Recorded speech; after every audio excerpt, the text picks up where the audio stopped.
जय माँ सरस्वती। आप सभी को बसंत पंचमी की हार्दिक शुभकामनाएं।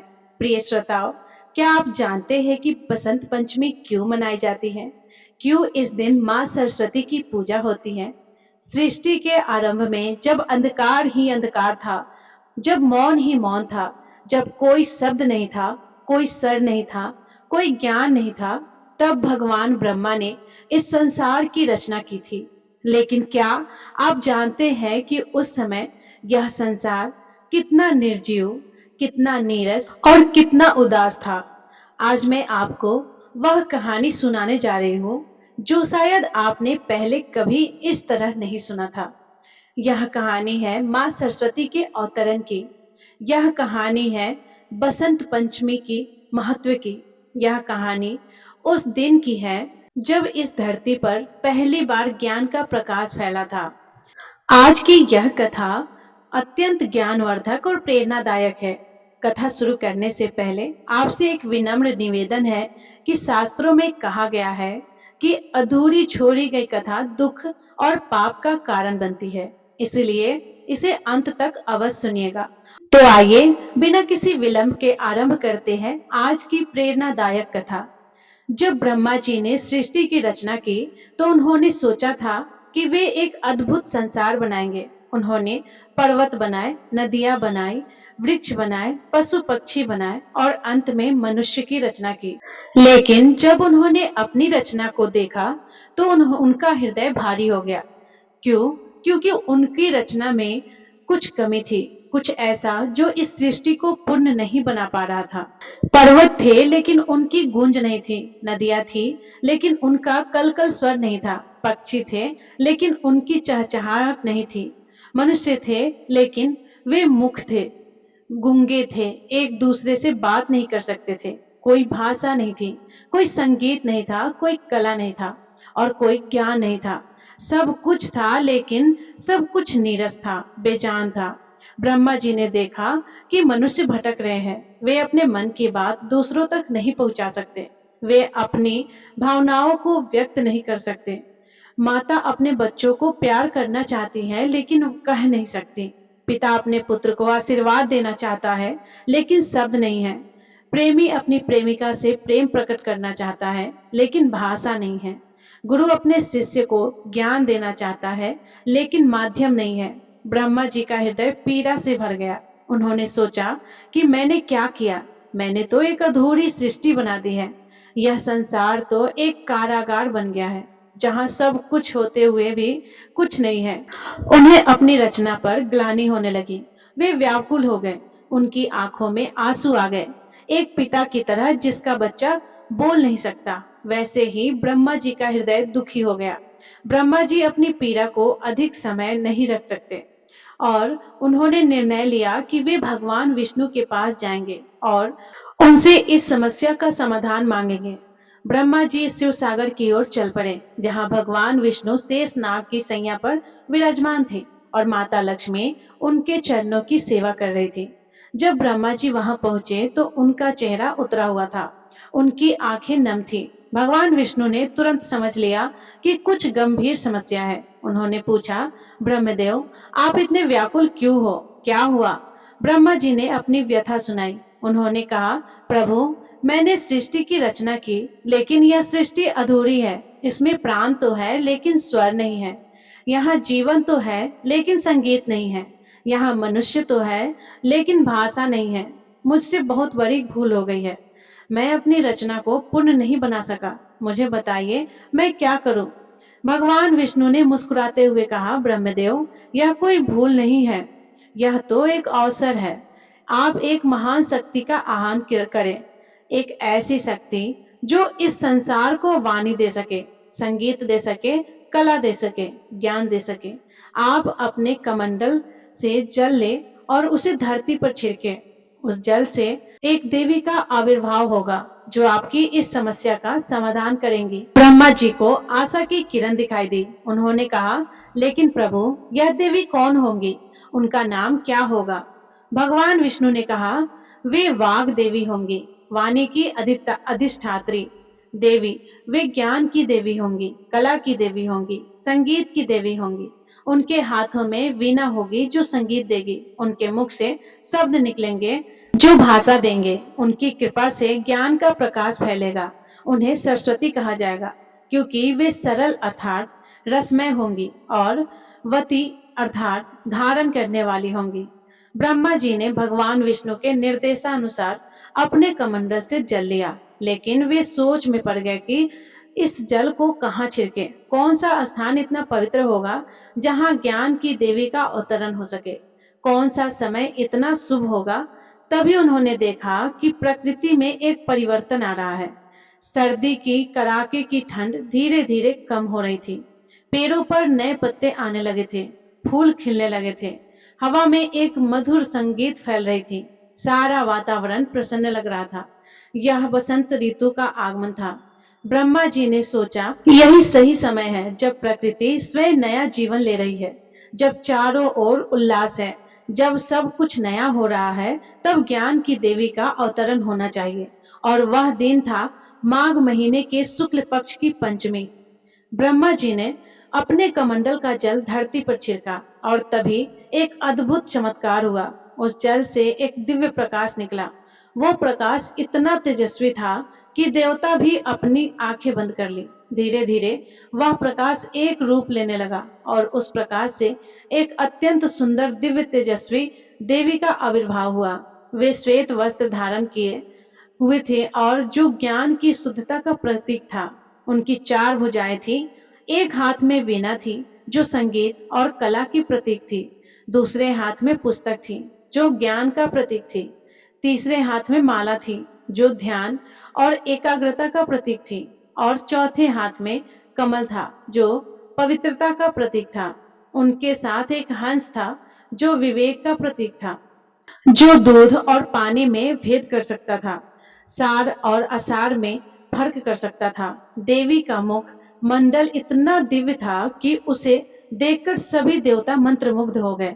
उनकी आंखों में करुणा थी, उनके होठों पर मुस्कान थी, उनके चेहरे पर शांति थी। वे माँ सरस्वती थी, वाग देवी थी, ज्ञान की देवी थी।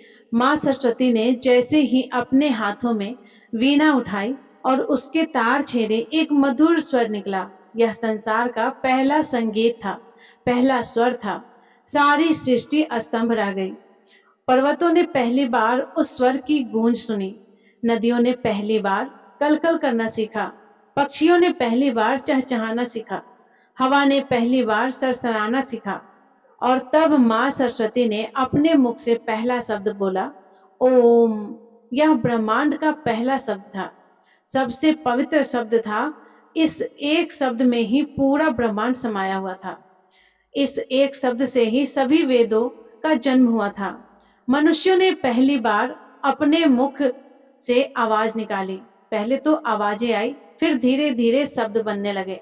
एक माँ ने अपने बच्चों को पुकारा, एक पिता ने अपने पुत्र को आशीर्वाद दिया, एक मित्र ने दूसरे मित्र से बात की, एक प्रेमी ने अपनी प्रेमिका से प्रेम व्यक्त किया।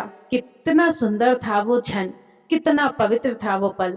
ब्रह्मा जी के आंखों में खुशी के आंसू आ गए। उन्होंने माँ सरस्वती को प्रणाम किया और कहा, माँ, आपने मेरी सृष्टि को पूर्ण कर दिया, आपने इस नीरस संसार में रस भर दिया, आपने इस मुख संसार को वाणी दी, आपने इस अज्ञानी संसार को ज्ञान दिया। आप धन्य हैं, आप महान हैं। माँ सरस्वती ने मुस्कुराते हुए कहा, ब्रह्मदेव, यह तो मेरा कर्तव्य था, लेकिन मैं आपसे एक वचन मांगती हूँ। जब भी कोई मनुष्य ज्ञान की कामना करे, जब भी कोई कला सीखना चाहे, जब भी कोई विद्या प्राप्त करना चाहे, तो वह मुझे याद करे और मैं उसे अपना आशीर्वाद दूंगी। लेकिन यह भी याद रखे कि ज्ञान का उपयोग केवल भलाई के लिए होना चाहिए, बुराई के लिए नहीं। ब्रह्मा जी ने कहा, माँ, आपकी यह बात सत्य है, लेकिन मनुष्य तो मनुष्य है, उसमें अच्छाई भी है और बुराई भी है। कभी वह आपके ज्ञान का दुरुपयोग भी कर सकता है। और माँ सरस्वती ने गंभीरता से कहा, हाँ, यह सत्य है, इसलिए मैं केवल उन्हें ज्ञान दूंगी जिनका हृदय शुद्ध होगा, जिनके नियम साफ होंगे। जो अहंकारी होगा उसे मेरा ज्ञान नहीं मिलेगा। ज्ञान तो विनम्रता मांगता है, विवेक मांगता है, समर्पण मांगता है। अब प्रश्न उठता है कि बसंत पंचमी को ही क्यों चुना गया माँ सरस्वती के अवतरण के लिए। इसके पीछे गहरा अर्थ है। बसंत ऋतु नवजीवन की ऋतु है। सर्दी की कठोरता के बाद प्रकृति फिर से जीवित होती है। पेड़ों पर नए पत्ते आते हैं, फूल खिलते हैं, पक्षी चहचहाते हैं, सारा वातावरण खुशी से भर जाता है। यह ऋतु परिवर्तन की ऋतु है, नवीनीकरण की ऋतु है। ठीक उसी तरह ज्ञान भी मनुष्य को नया जीवन देता है। जब किसी अज्ञानी व्यक्ति को ज्ञान मिलता है तो उसका जीवन बदल जाता है। वह अंधकार से प्रकाश की ओर आता है, वह मूर्खता से विवेक की ओर आता है। यह एक नया जन्म है, एक नई शुरुआत है। माघ महीने की शुक्ल पक्ष की पंचमी को यह अवतरण हुआ था। पंचमी का अर्थ है पांचवा दिन।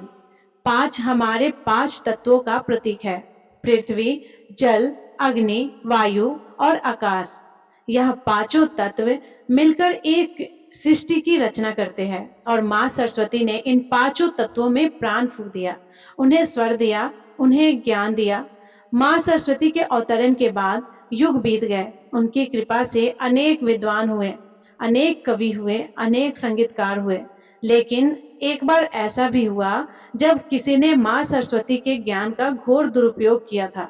रावण महान विद्वान था। उसने चारों वेद कंठस्थ किए थे। वे संगीत में निपुण था, वे शास्त्रों का ज्ञाता था। लेकिन उसमें एक बहुत बड़ा दोष था, अहंकार। उसे अपने ज्ञान पर इतना घमंड था कि वह स्वयं को सबसे श्रेष्ठ मानने लगा था।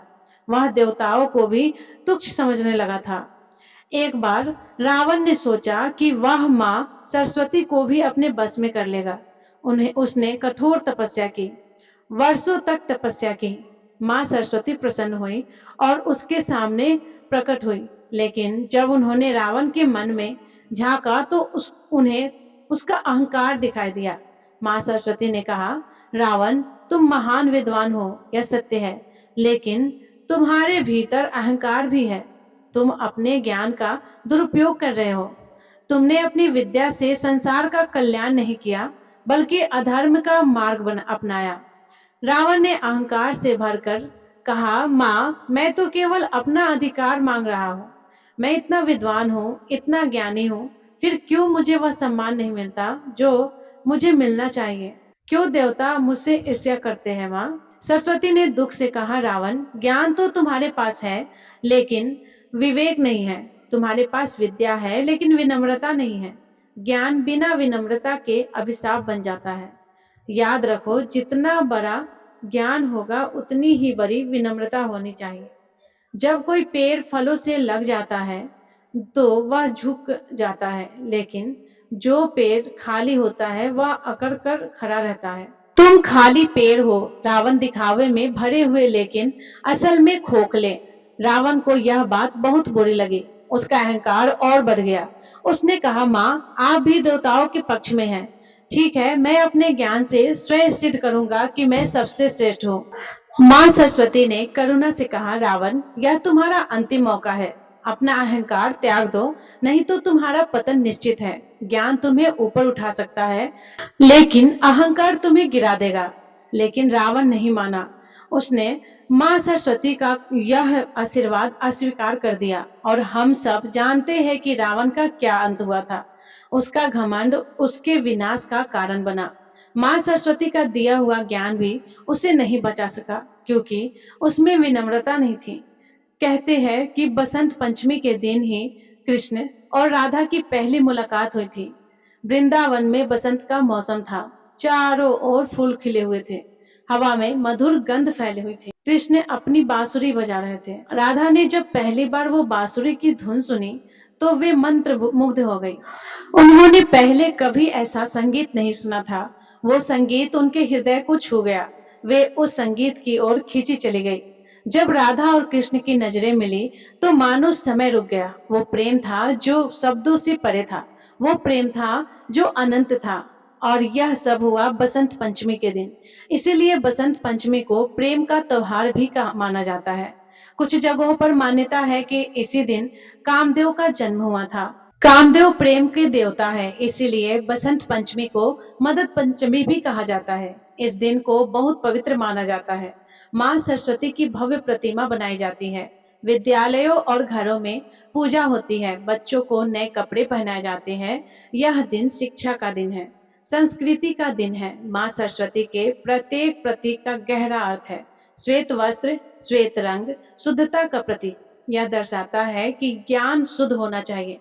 ज्ञान में कोई मिलावट नहीं होनी चाहिए, कोई स्वार्थ नहीं होनी चाहिए। जैसे श्वेत रंग में कोई और रंग नहीं मिला होता है, वैसे ही ज्ञान में कोई बुराई नहीं मिली होनी चाहिए। वीणा संगीत का प्रतीक है, लेकिन केवल संगीत नहीं, वीणा में कई तार होते हैं। हर तार अलग स्वर देता है, लेकिन जब सब तार मिलकर बजते हैं तो मधुर संगीत बनता है। यह प्रतीक है कि जीवन में भी विविधता है। हर व्यक्ति अलग है, लेकिन जब सब मिलकर चलते हैं तो समाज में सामंजस्य बनता है। पुस्तक पुस्तक ज्ञान का भंडार है। यह दर्शाती है कि ज्ञान को संरक्षित करना जरूरी है। पीढ़ी दर पीढ़ी ज्ञान को आगे बढ़ाना जरूरी है। पुस्तकें हमारी विरासत है, हमारी संस्कृति है। माला माला ध्यान और एकाग्रता का प्रतीक है। ज्ञान प्राप्त करने के लिए मन को शांत रखना जरूरी है, एकाग्र होना जरूरी है। भटकते मन से ज्ञान नहीं मिलता। कमल पवित्रता का प्रतीक है। कमल कीचड़ में खिलता है, लेकिन कीचड़ उसे छू नहीं पाता। वैसे ही एक ज्ञानी व्यक्ति संसार में रहता है, लेकिन संसार की बुराइयां उसे प्रभावित नहीं करती। हंस विवेक का प्रतीक है। कहते हैं कि हंस दूध और पानी के मिश्रण से केवल दूध पी सकता है, पानी छोड़ देता है। वैसे ही एक ज्ञानी व्यक्ति सार और असार में भेद कर सकता है। वो सत्य को पहचान सकता है, असत्य को त्याग कर सकता है। चार भुजाएं चार दिशाओं का प्रतीक है। यह दर्शाता है कि ज्ञान सर्वव्यापी है, ज्ञान की कोई सीमा नहीं है। माँ सरस्वती सभी दिशाओं में ज्ञान का प्रकाश फैलाती है। तो यह थी कहानी माँ सरस्वती की, यह थी कहानी बसंत पंचमी की। माँ सरस्वती ने इस संसार को वाणी दी, संगीत दिया, कला दी, ज्ञान दिया। उन्होंने इस संसार को स्वर दिया, उन्होंने इस अज्ञानी संसार को ज्ञान का प्रकाश दिया। तो आइए इस बसंत पंचमी पर हम सब मिलकर माँ सरस्वती से प्रार्थना करें, उनसे ज्ञान मांगे, विवेक मांगे, शक्ति मांगे, लेकिन साथ ही विनम्रता भी मांगे, करुणा भी मांगे, प्रेम भी मांगे। क्योंकि ज्ञान तभी सार्थक है जब उसके साथ प्रेम हो, करुणा हो, मानवता हो।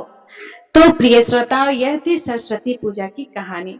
सभी प्रेम से बोलिए माँ सरस्वती की जय। जय माँ शारदे, ज्ञान की देवी, जय माँ शारदे। तो प्रिय श्रोताओं, आप सभी को ये कथा कैसी लगी? अगर अच्छी लगी हो तो प्लीज कमेंट में जय माँ सरस्वती जरूर लिख दीजिएगा। और अभी तक आप चैनल पे नए हैं तो चैनल को सब्सक्राइब भी कर दीजिएगा और बेल आइकन बटन को प्रेस भी कर दीजिएगा, ताकि जो भी वीडियो मैं अपलोड करूं नोटिफिकेशन आपके पास जा सके। धन्यवाद। जय माँ सरस्वती।